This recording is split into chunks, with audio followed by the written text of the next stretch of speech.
Зібралися чех, українець і руський на спільну випивку.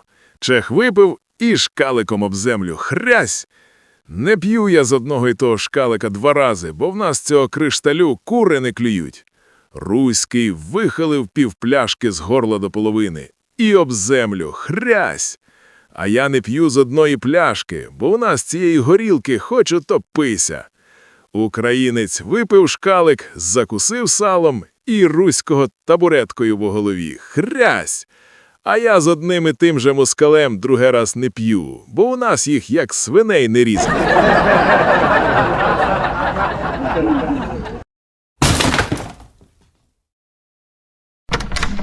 Гуцульське село – школа. Питає учителька Василика. Чого не був у школі? Був-се на похороні. Хто умер? Баба умерла. Та як? Улізла на комен, пакся сховзла, а як падала, зірвала усій шифер. Пакся сцепилася за водосточну трубу і ту урвала. Як падала та розбила вікно, відтак-се зачепилася за балкон і тот-це зірвав. Но, а далі? А далі, якби її дідо не встрілив, та завалила би цілу хату.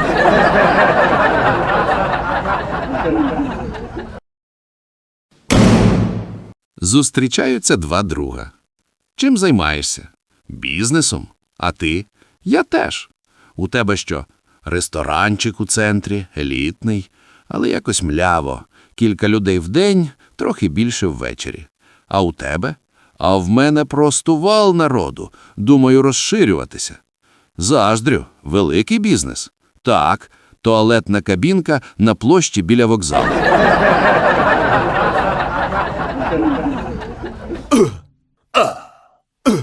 В гардеробі перед виставою. Повісьте, будь ласка, куртку. Не повішу, у вас немає петельки. Ну, хоча б за капюшон. Не повішу, у вас немає петельки. Ну, зараз же спектакль почнеться. Не почнеться. Он сидять актори і всі пришивають петельки.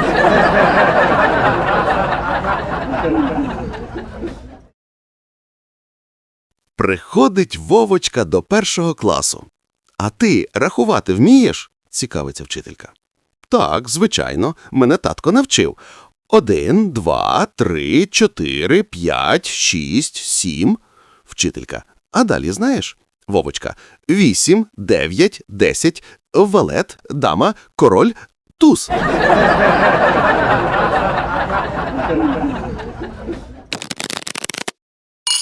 Про кума та еволюцію. Сидять 2 куми, випивають. Один каже: «Куме, а ви знаєте, що ми від мавп походимо?» «То ви, куме, може, від мавпи», – каже другий, зазираючи в порожню пляшку, «а я точно від коня походжу». «Це чому?» «Бо якби я від мавпи походив, я б зараз на дереві сидів і банани їв, а не пахав би як кінь, щоб на цю пляшку заробити».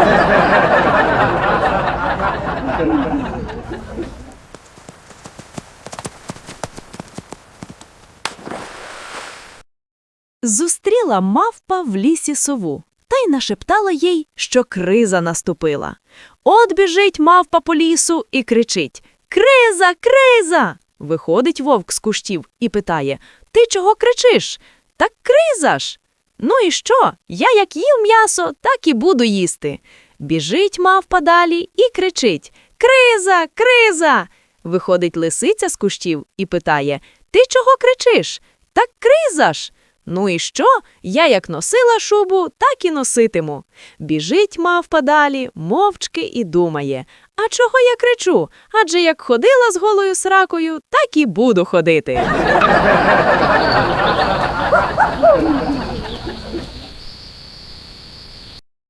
Зібралася сім'я шпалери в квартирі переклеїти. Дружина чоловікові каже: «Піди до сусідів внизу, вони тільки що ремонт зробили. У них квартира точно така ж. Дізнайся, скільки вони рулонів шпалер купували». Чоловік пішов до сусідів, запитав, ті кажуть: 16 рулонів. Купили 16 рулонів, обклеїли, 5 рулонів залишилося. Чоловік зустрічає сусідів, каже, ніяк не зрозумію, квартири у нас однакові, а 5 рулонів залишилося. Як же так? А сусід йому, та не переживайте, все нормально. У нас теж 5 тоді залишилося.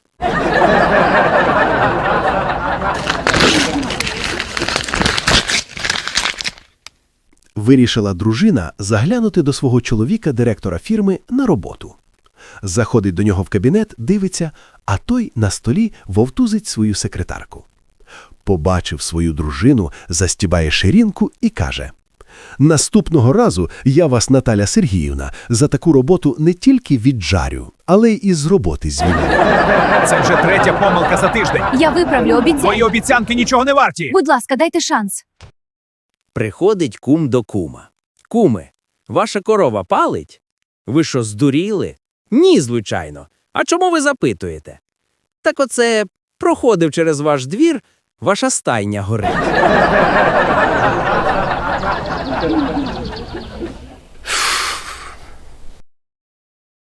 Батюшка сідає в таксі. Їдуть, налітають на яму. Таксист: «От бляха!» Батюшка сидить, мовчить. Знову налітають на яму. Таксист: «Та грьобаний насос!» Батюшка сидить, терпить. Їдуть далі. Знову потрапляють в яму. Таксист: «Та ну нахер!» Батюшка не витримує. «Навіщо так виражаєшся, сину мій? Скажи просто «хвала Господу» і все буде добре». Таксист заспокоївся, їдуть далі. І тут раз – колесом потрапляють у відкритий люк. Колесо відривається. Таксист: «А, хвала Господу!» І тут колесо раз – і назад прикручується. Батюшка: «Та ну нахер!»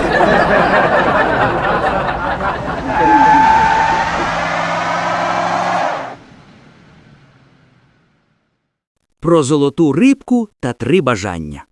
Спіймав мужик золоту рибку, та йому каже: «Виконаю 3 бажання».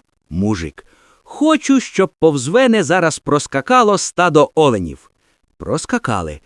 «Тепер хочу, щоб вони проскакали назад». Проскакали. Рибка в шоці. Лишилося останнє бажання. Може, гроші, влада, жінки? Мужик: «Ні, хочу, щоб вони ще раз туди-сюди пробігли». Рибка виконала й питає: «Навіщо?» Мужик задоволено: «Люблю, коли в природі такий рух». Пора повертатися, рибко. О, олені, неймовірно. Підпишіться і поставте лайк, коли ваша ласка. Будьмо!